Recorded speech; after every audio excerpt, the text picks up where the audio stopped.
10 বছরেরও বেশি সময় পরে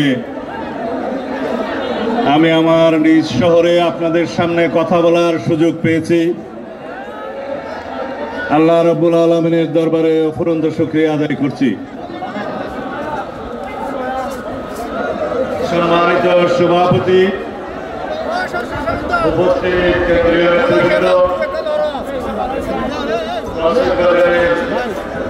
জেলা বিএনপির সম্মানিত সভাপতি, সাধারণ সম্পাদক এবং কক্সবাজারের আমার প্রিয় ছোট ভাই লুৎফর রহমান কাজল,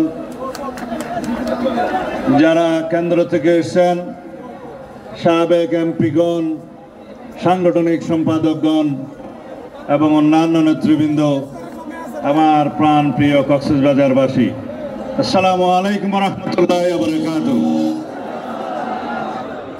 যে সমস্ত সাংবাদিক বন্ধু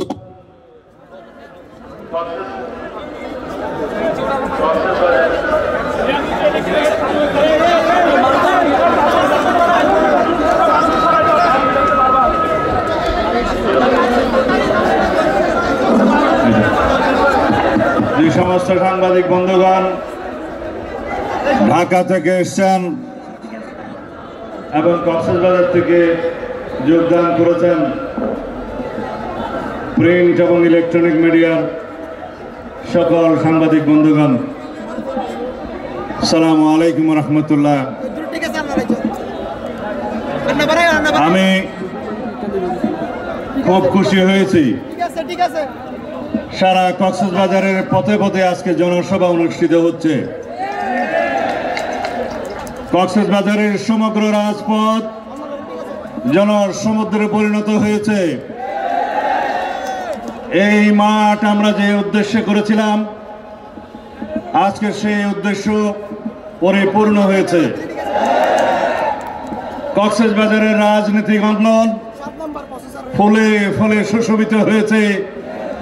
গণতন্ত্রের সমস্ত বাণী এখান থেকে উৎসরিত হবে ইনশাআল্লাহ।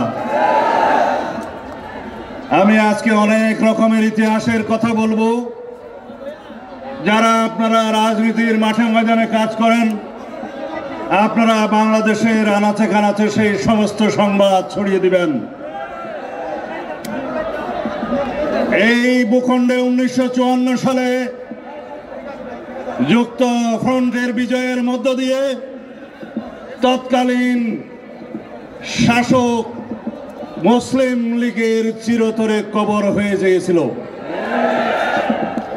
ভোটের মাধ্যমে এই ভূখণ্ডের মানুষ গণতন্ত্রের পক্ষে কথা বলেছিল।